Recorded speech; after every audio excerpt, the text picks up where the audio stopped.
Адлагаас энэ ногоон байгууламжид сайхан болгомоор байна. Замын хөдөлгөөнүүд ермөө сайн барих хэрэгтэй байна шүү. Хог мөгөө хаяхгүй сэвэршин юм бол явуулаад болох уу. Гэхдээ бодиттой үр дүн харагдахгүй шүү.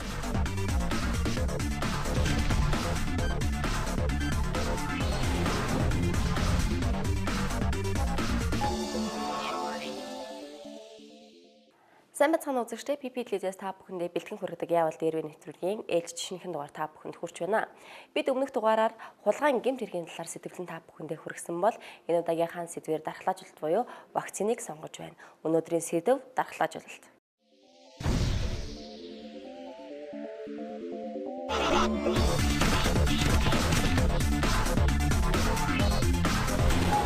Хамруулж байгаа хугацаанд бол зүгээр л байсан юм гэсэн асуудал гарч байгаа. Шууд дөрөнд тарьсан шүү дээ.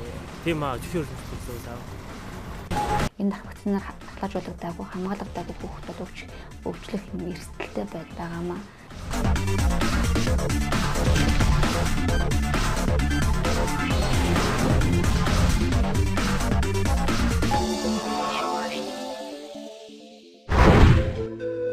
Бидний хүрээлэн буй орчин тоо томшгүй олон эмгэг төрөгчд буюу вирус, бактери, мөөгөнцөр, эгэл биетэн шимэгчдийг агуулж байдаг байна. Эмгэг төрөгч бие талдуурлах, өвчлүүлэх хэсэг нь түүний эсрэг тэмцэж буй дархлаа тогтолцооны идэвхээс шууд шалтгаалдаг. Дархлаа тогтолцоо нь бие махбодод нэвтрэн орсон антигены молекулын эсрэг дархлааны хариу урвал өрнүүлэх үе тухайн антиген давтар нэвтрэх үед илүү хурдан, илүү эрчимтэй, илүү үр дүнтэй хариу урвал өрнүүлэх чадвар буюу дархлааны ой санамжийг үүсгэдэг байна. Дархлааны ой санамж нь олдмол буюу өвөрмөц дархлааны урвалаар тухайлбал санамжийн Т ба Б эсүүдээр нөхцөлдсөн байдаг байна. Дархлааны хариу урвалын энэ чанарыг ашиглан хувь хүний дархлаа тогтолцоог тодорхой иммуногены эсрэг хамгаалах чадвартай болгох үйл явцыг дархлаажуулалт гэдэг. Өөрөөр хэлбэл халдварт өвчнөөс сэргийлэх, түүний тархалтыг хязгаарлах, уг өвчний эсрэг дархлаа тогтоох зорилгоор дархлаажуулах бэлтгэл хэрэглэхийг дархлаажуулалт гэдэг байна. Хүмүүс зохиомл болон төрөлхийн дархлаатай байх бөгөөд зохиомл дархлаа нь идэвхтэй ба идэвхгүй байж болдог. Идэвхтэй дархлаажуулалт гэдэг нь тухайн хүний өөрийн дархлалын системийг вакцин тарьсны үр дүнд тухайн өвчний эсрэг дархлаа тогтоох чадварыг хэлдэг. Уг дархлааг аюулгүй үр дүнтэй вакцин хэрэглэснээр бий болгоно. Харин идэвхгүй дархлаажуулалт гэдэг нь амьтан болон хүнээс гарган авсан эсрэг биеийг өвчнөөс урьдчилан сэргийлэх эмчлэх зорилгоор хүнд хэрэглэхийг хэлдэг байна. Дархлалын зарим эсүүд жирэмсэн байх үед эхээс сурагч хилцснээс халдварт өвчнөд нэрвэгдэх хамгийн эгзэгтэй үед нэраа хүүхдүүд өөрийгөө хамгаалж байгаа нь идэвхгүй дархлалын нэг жишээ. Үүнд мөн цусан бүтээгдэхүүн, хоргүй сүр, иммуноглобулинийг хүнд тарих нь идэвхгүй дархлал тогтоох арга юм. Хүн амыг дархлаажуулах гол арга нь вакцинжуулалт юм. Халдварт өвчнөөс сэргийлэх бэлтгэл боловсруулж вакцин хэмээх нэрийг өгч шинжлэх ухааны үндэстэй эхийг тавьсан хүн нь Английн эмч Эдвард Женнер юм а. Вакцины тухайн эмгэг төрөгчийн өвчлүүлэх хоруу чанарыг багасгасан гэхдээ харь чанараа хадгалсан бие махбодын тодорхой өвчний эсрэг дархлааг сайжруулах биологийн бэлтгэл юм. Эдгээр нь бие махбодын дархлаа тогтолцоог цочроож харь төрлийн гэж танигдан зайлуулагдах бөгөөд ингэх явцдаа дархлааны ой санамж үүсгдэг. Ингэснээр тухайн хүнд зохиомл дархлаа үүсэж дараа жинхэнэ эмгэг төрөгч хүнд талдварлахад түүний эсрэг илүү идэвхтэй, эрчимтэй дархлаа урвал өрнүүлж бие махбодыг өвчлөхөөс хамгаалж чаддаг байна. Хэрэглээний зорилгоос хамаарч вакцин нь урьдчилан сэргийлэх эсвэл эмчилгээний гэсэн хоёр төрөл байдаг байна. Вакцины хэлбэрүүдийг товч дурдвал өвхүүлсэн вакцин, эмгэг төрөгчийг өвхүүлсэн томуу, хоолойрох халдварт саа сулруулсан вакцин, амьд боловч хоруу чанарыг бууруулсан сүрьягийн эсрэг вакцин, анатоксин гэдэг нь хоргүйжүүлэх татрангийн вакцин, нийллэг вакцин, биотехнологи химийн аргаар гаргаж авсан вакцин. Бага насны хүүхдэд дархлаа тогтолцооны бүтэц үйл ажиллагаа нь бүрэн хэлбэрчин тогтворж чадаагүй байдагтай холбоотойгоор үүсэх эмгэг нь хүнд, амь насанд аюултай байдаг. Харин вакцин хийж дархлаажуулсан үед санамжийн эсүүд богино хугацаанд идэвхчин эсрэг бие нийлэгжүүлж эмгэг төрөгчийг эдэсэд нэвтрэхээс өмнө саарамгжуулах ба нэгэнт эдэсэд нэвтэрсэн цөөн тооны бичил биетнийг үржиж олширхоос өмнө халдварлагдсан эстэй хамт хордуулах урвалыг устгадаг байна.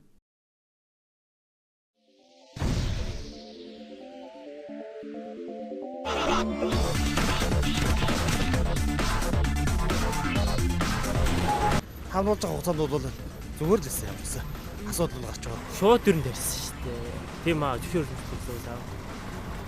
Энэ дах вакцинаар баталгаажуулагдаагүй, хамгаалагдаагүй хүүхдүүд өвчлөх юм эрсдэлтэй байгаамаа.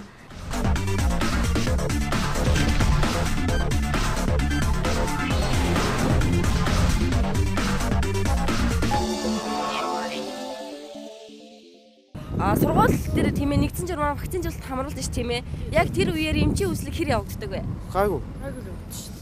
Яг эмч үзээд одоо энэ хөвт вакцин хийх юм ээ хийхгүй мэн гэсэн тодорхой юунууд өгдөг болоо. Шууд ингэ яачихдаг байхгүй. Хүүхдүүдээ жагсааж байгаа оруулж байгаа нэг гэдэг шүү дээ. Ууд нь вакцинжуулах сайн шүү дээ. Вакцинд яг цаг хугацааг нь алдахгүй оруулах юм бол ер нь хүн эрүүл байх хэрэгтэй. Хүн эрүүл байхаас сайхан юм гэж байхгүй. Манай бүх хүүхдүүд вакцинд хамрагдсан. Би 2Z хүүтэй, 2Z охинтой, 1 ач хүүтэй. Манай хүүхдүүд бүгд вакцинд хамрагддаг. Гэхдээ бол эмнэлгийн улсууд нь байж та ингэ байж байгаараа хадуурч үдээрүүл тийм гэж зөвлөгөө сайн өгдөг. Хүн вакцин манайх ч одоо хамруулаад одоо 1 жил гарсан болж байгаа болохоор тухай хамруулж байгаа хугацаанд бол зүгээр л байсан юм гэсэн асуудал гарч байгаа. Тэгээд энэ вакцин хийлгэсэн дараа 20-30 минут эмчийн хяналтанд байдаг гэсэн. Энэ тал дээр ер нь та тэгж 20-30 минут байх гэж үзсэн үг үү? За тэр хяналтанд байлгаж үзээ. Хийлгэл гэрлэгөө шууд явж ирсэн байна. Вакцин одоо аш тустай байлгүй одоо чинь хүүхд эсэргүүцэл тийм ээ. Хүний хүүхдээ эсэргүүцэл цаашдаа өвчлийн одоо багс олон талын ач холбогдолтой тийм ээ. Сүүлийн үед бас вакцины талаар сөрөг хандлагууд гараад байна тийм ээ. Энэ тал дээр ямар бодлоо? Одоо тэр бас манай хяналтгүй одоо вакцинууд орж ирж байна шүү дээ. Тийм одоо шинжилгээ өв янз бүрийн тэрнээс одоо сөрөг нөлөөнүүд энэ дээр л гаргаж манай нэрүүд яа. Сүүлийн үед энэ хүүхдүүд чи айгүй амар тэр гар марна айгүй амар болцсон юм гараад ирсэн шүү дээ зургатаар.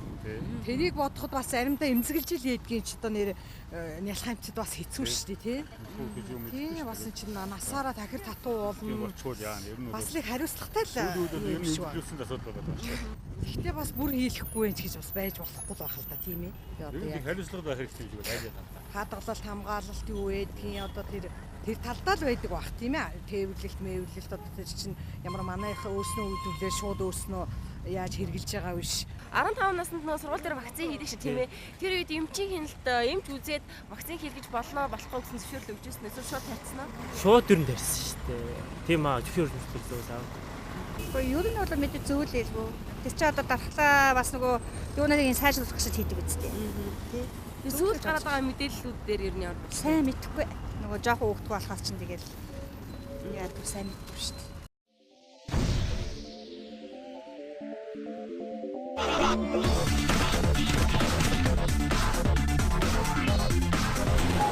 Хамруулж байгаа хугацаанд бол зүгээр л байсан юм гэсэн асуудал гарч байгаа. Шууд дөрөнд ярьсан шүү дээ. Тийм аа зөвхөн хөрөнгө. Энэ дах вакцинаар баталгаажуулагдаагүй, хамгаалагдаагүй хүүхдүүд өвчлөх юм эрсдэлтэй байгаамаа.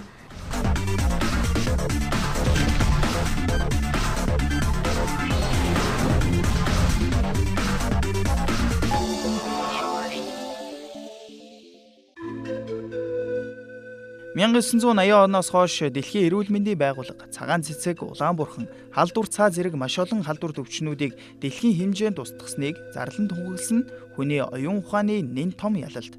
Мөн хүн төрлөختөн хамтын хүчээр байгалийн сүр хүчийг сөрөн давж болдгийн нэгэн тэмдэгт үлгэр жишээ болон түүхэнд үлдсэн байдаг. Вакцин гэдэг хүн төрлөختний гайхамшигт нэгэн бүтээлд төрөн гарснараа энийг том амжилтанд хүрчээ. Хэдий тийм боловч вакцины нь өвчнөөс бүрэн хамгаалах баталгаа хараахан биш юм. Учир нь хувь хүмүүрийн онцлог, тэдгээрийн удамшил, нийгмийн орчноос хамааран тэр бүр эерэг үр дүн гардаггүй. Вакцины үр дүн буюу дархлаа тогтоох чадвар нь олон хүний хүчин зүйлээс хамаардаг. Тухайлбал тухайн өвчнөөс, вакциныг гаргасан омгоос, вакцины товлол зөрчилдснөөс, тухайн биеийн онцлогоос, удамшлын хүчин зүйлээс гэх мэт. Өнөөдөр маш олон төрлийн өвчнөөс урьдчилан сэргийлэх вакцинууд гарч урьдчилан сэргийлэх ангаах ухаанд дархлаажуулалтын нөлөө өдрөөс өдөрт нэмэгцээр байна. Манай улсад 1923 онд цагаан цэцэг өвчний эсрэг, 1946 онд сүрьягийн эсрэг БЦЖ, 1965 онд халдвар цаа, 1967 онд сахуу, хөхөөл ханиад, татран, 1973 онд Улаанбурхан, 1991 онд Б гепатит, 2005 онд сахуу, хөхөөл ханиад, татран, Б гепатит, Б хэв шинжийн хемофилус, 2009 онд Улаанбурхан, гахай хавдар, улаануудын хавсарсан гих мэт вакцинуудыг тус нэвтрүүлж эхэлсэн байна. Үүний үр дүнд 1940 онд цагаан цэцэг өвчнийг бүр мөсөн устгасан. 2000 онд полиомиелит өвчин бүрэн устсныг баталгаажуулсан гэрчлэгийг авсан. Сүүлийн 10 жилд сахуу, татран, хөхүүл ханиадын өвчлөл 10,000 хүн амд тэг тохиолдол. Улаан бурхны өвчлөл дархлаажуулалтын өмнөх үеэс 1000 гаруй дахин буурсан. Б гепатитийн өвчлөл 4 дахин буурсан. Дархлаажуулалтын хамралт тогтвортой өндөр болсон байна.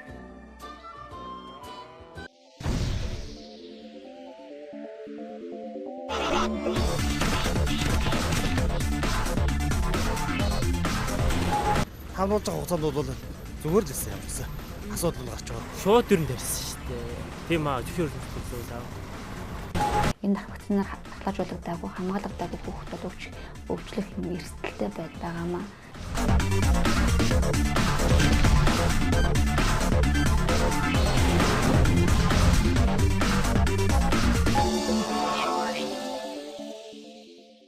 Сайнны хажуугаар сар гихчээр маш олон буруу ташаа мэдээллүүд гарах болсон. Эдэрч бас ор үндэсгүй мэдээллүүд биш юм аа. Сүүлийн үед вакцинаас болж маш олон ээж авийн амин эрдэнэ болсон үр хүүхдүүд маань эмдэх болсон. Зарим нэг нь Монголд эмчлэх боломжгүй. Зарим нь бүр удамшлын өөрөө өвчтөй байна гэсэн мэдээллүүд ч гарах болсон байгаа. Ингээд та бүхэндээ дараах мэдээллүүдийг хүргэе. Урдчлан сэргийлэх тарилгаас болж хүнд өвчин туссан. Няраа хүүхэд байнга таталд өгөх болсон. Эргэтнээ тайруулсан гэсэн мэдээлэл худалч хүнд 7 хоног тутамд гарч айдас хүргэх боллоо. Үүнээс дурдвал Баян Хонгор аймгийн Харьяат 7 настай инх хилэг охин сахуу татрангийн вакцин хийлгээд насан туршдаа дахир дутуу болсон тохиолдол гарсан. Охин өнгөрсөн 10 дугаар сарын 8-нд сахуу татрангийн вакцин хийлгээд маргаашнаас нь биеийн тавгуутаж эхэлсэн байна. Эцэг эх нь вакцин хийлгэснээс болж хэсэг хугацаанд биеийн тавгуутаж байгаа гэд хардсанаж байсан боловч хэд хоногийн дараагаас гар, хил нь хавдаж, хөхөрч зүгээр нэг хүндрэл биш болох нь тодорхой болжээ. Үүнээс сарын өмнө 6 сартай зөмбөр охин орон даяар хийгддэг товлолт вакциныг тариулаад таталд өгсөн тохиолдол гарсан байна. Эвэрүүл боожиж байсан охин 5 дахь вакцин хийлгэснээс хойш инээх нь битгийхэл чангахан уйлж чадхай болсон гэж. Таталт нь өдөрт 70-аас 100 удаа үргэлжилж үеийнхээ хүүхдүүдээс хэд дахин өсөлт багтаа толгой хүзүүгээ даахгүй орчнооч мэдрэхэ болсон байна. Охины энэ өвчнийг Монголд эмчлэх боломжгүй бөгөөд эмч нар мөн л вакцинаас болоогүй. Охины суур өвчин вакцин хийлгэсний дараа илэрсэн гэсэн дүгнэлт гаргасан байна.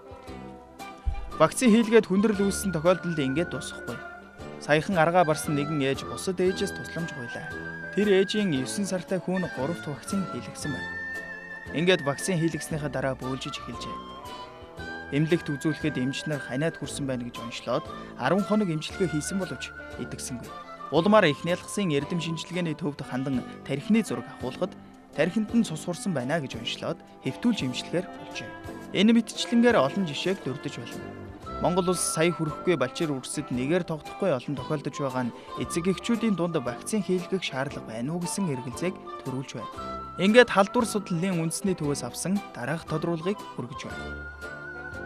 Энэ тархлаажуулалтын дараах сөрөг үзэгдэл гэж бас ярьж болохгүй л да. Ер нь бол вакцины хийлгэсэн дараа буюу вакцины тархлаажуулалтын дараа бол уруул бол илэрч болно.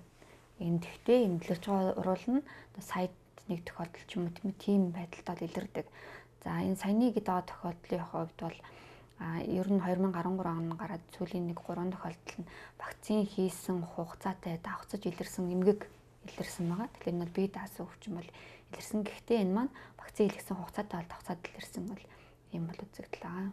Энэ уруул хүндрэлийн жишээ тохиолдлын тухай 2013 оны 10 сарын нөгөө нэмэлт тархлаажуулалтын үеэр мэдээлэгдсэн тохиолдолтой. Тэрнээс хойш судалгаа хийгдээд нэгнээс олоо гэсэн шалтгаан тогтоогдоод явж байна. За 2014 он гарсаар одоо эхний 1 сар өнгөрч байна. Энэ хугацаанд бол ард иргэдийн дундаас бол эргэлзээ бас гарсан үгүйсэж болохгүй. Гэхдээ энэ эргэлзээг бол бид нэр зөв талаас нь ойлгох хэрэгтэй. Үнэхээр одоо вакцин слотана гэж ингэж бол ярьж болохгүй. Яагаад гэвэл энэ вакцин гэдэг маань одоогийн товлоор хийж байгаа вакцин маань 7 төрлийн одоо вакцинаар 11 төрлийн халдвар өвчнөөс таны хүүхдийг урьдчилан сэргийлж байгаа гэдэг бол маш сайн ойлгох хэрэгтэй. За тийм ч учраас вакцин хийлгэх гээд ирж байгаа үедээ эцэгчүүд маань хүүхдүүдээ бэлдэж ирэх хэрэгтэй. За жишээлх юм бол хүүхд маань сайхан дулаахан хувцалцсан тийм ээ. За тэгээ хоолундын сайхан идүүлчихсэн. За дээрээс нь хүүхэд мань ямар нэгэн зовир байхгүй, ханиадгүй, халуураагүй тийм байх хэвээр. Энэ бол зөвхөн эмчийн хийх хэвээр асуудал биш. Эцэг эхчүүд та бүгд ч гэсэн хүүхдэд анхаарал тавиад үнэхээр таны хүүхэд ямар нэгэн зовиртой байх юм бол тэрийг амжилттай хэлээд манай хүүхэд ийм байна гэдгийг хэлээд хэрвээ зовир өвчин байх юм бол тэрийг нь тодруулаад эмчилж шаардлагатай бол эмчилсний дараа ямар нэгэн зовиргүй болсон дараа эрүүл хүүхдэд энэ вакциныг бол товлын дагуу хийж байгаа. За одоо бол татгалзуулалт маань нэгжүүдээр хийгдэж байгаа л да өрхийн эрүүл мэндийн төв сумдаар хийгдэж байгаа тийм ээ. За тэгээ зарим газар нь аймаг дүүргийн эрүүл мэндийн газар нэгдэл дээр хийгдэж байгаа. За ер нь улсын хэмжээнд нэг 512 татгалзуулалтын нэгж байдаг. За энэ дотор саяны хэлснээс гадна одоо төрөх тасгууд дээр бол төрсний дараа 24 цагийн тунг хийдэг одоо төрөх дээр бас татгалзуулалтын кабинет байгаа. За энэ үед ер нь татгалзуулалтын кабинетад тавигдах шаардлага гэж байдаг. Тарилгын өрөөнд тавигдах шаардлага. За энэнийхээ дагуу вакцин хийх гээд ирж байгаа хүүхэд маань эхлээд эмчтэй үзүүлнэ. Тэгэхээр эмчийн өрөө байна тийм ээ. Тэгэхээр бүх нэгжүүд маань эмчийн өрөө байна. За дараа нь эмчид үзүүлсэн дараа хүүхэд маань эрүүл гэж үнэлэгдээд одоо тавлынхаа дагуу тийм вакциндаа хамрагдаа гэдэг эмч хэлсэн өдөр тэр өдөр нь вакциндаа хамрагдах хэрэгтэй. Тэгэхээр энэ вакцинд хамрагдах вакцины тарилгын кабинет байгаа. За үүний дараа үүдэнд бол вакцины туршлагч маань вакцина хийлгэсний дараа та хүүхдтэйгээ 30 минут байж байгаарай гэж хэлдэг эцэгчүүдтэй. За энийг бол тарилгын кабинетын үүдэнд одоо хүлээгээд эцэгчүүд маань ингээд сууж байдаг тийм ээ. Энэгээр бол зохицуулж байгаамаа. Яг одоо манай өдөр бүх нэгждэр 30 минут хүлээг сууж явах хүлээлгийн өрөө гэж тусдаа өрөө бол тэр бүрчлэн байхгүй. Гэхдээ бид нараас энэ хүлээлгийн өрөөтэй болно гэж техникээ загвар кабинетуудыг байгуулад ажиллаж байгаа. Тэгэхээр яагаад энэ 30 минут вакцин хийлгэсэн дараа та хүлээгээд байж байгаарай гэдэг юм бэ гэхээр хүүхэд маань нэгдүгээр тарилга хийлгэсэн тийм ээ. Ер нь зөвхөн вакцинч биш бусад эмч судалж байгаа тариануудын хувьд ч гэсэн хүмүүс заавал ажигладаг. Ямар ч вакцин тариага хийлгэсэн дараа та байж байгаарай ажиглана. Ямар нэгэн урал өгөх үе тийм ээ. Реакц өгөх үе гэж үздэг. Тэгэхээр тэрнээс сэргийлэх зорилгоор энэ вакцин хийлгэсэн дараа 30 минут одоо хүүхдтэйгээ хамтдаа энэ тарилга хийлгэсэн газар байж байгаарай гэдэг юм зөвлөгөөг бол өгдөг байна. Энэ вакцин гэдэг маань 11 төрлийн халдвар төвчнөөс урьдчилан сэргийлэх зорилгоор хийж байгаа. За ийм одоо үйл ажиллагаа. Тэгэхээр хэрвээ та товлынхаа хугацаанд хүүхдээ вакцинд нь хамруулахгүй байх юм бол эдгээр өвчнүүдийг одоо хамгийн түрүүнд одоо хэрвээ эдгээр өвчнүүд дэгд гарлаа гэхэд хамгийн түрүүнд тосох юм бол одоо энэ вакцинаар татгалзуулагдаагүй хамгаалагдаагүй хүүхэд бол өвчлөх эрсдэлтэй байгаамаа. Жишээлх юм бол энэ халдвар цаг гэдэг өвчнийг хэрвээ та вакцин хийлгээгүй татгалзалтаагүй гэж тусах юм бол насан туршдаа дахир дутуу ийм болдог ийм үлдэцтэй өвчин. За хэрвээ та улаанбархны вакцин тариулаагүй бол та жирэмсэн үедээ энэ хэрвээ өвчний халдвар авчих юм бол таны одоо гарах хүүхдэд маань урагт муугаар нөлөөж одоо ургийн гажигтай төрөх ийм тохиолдол хүртэл гардаг учраас одоо энд товлоор хийгдэж байгаа 7 төрлийн вакциныг цаг хугацаанд нь 15 нас хүртэлх хүүхэдтэй одоо товлын дагуу авснаар эдгээр өвчнөөс урьдчилан сэргийлэх боломжтой биднэрт биш шүү гэдгийг одоо анхаарах хэрэгтэй. Өвчнгүү бол жаргалтай, өргөө бол баян гэдэг. Монголчууд та бид эрт үеэс эхлэн дархлаажуулалт буюу вакциныг өргөн хүрээнд хамрагдаж ирсэн билээ. Сайнны хажуугаар сар гихчээр маш олон ташаа мэдээллүүд байгаа ч гэсэн та бид дархлаажуулалтанд хамрагдах нь нэн зүйтэй юм. Хаана хариуцлагатай Монгол улсынхаа ирээдүй хойж болсон балчир үрстэй өвдгөж зовоолгүй эрүүл сарвал байлгах нь та бидний эрхэм үүрэг. Иймээс та бүхэн үүргээ ухамсарлан эрхээ эдлэж амьдарцгаагаарай. Энэ удаагийн яавал дээрвэ нэвтрүүлэг маань энэ түрээд өндөрлөж байна. Дараагийн дугаар хүртэл баяртай үзэгчдээ оргилоод хамтдаа.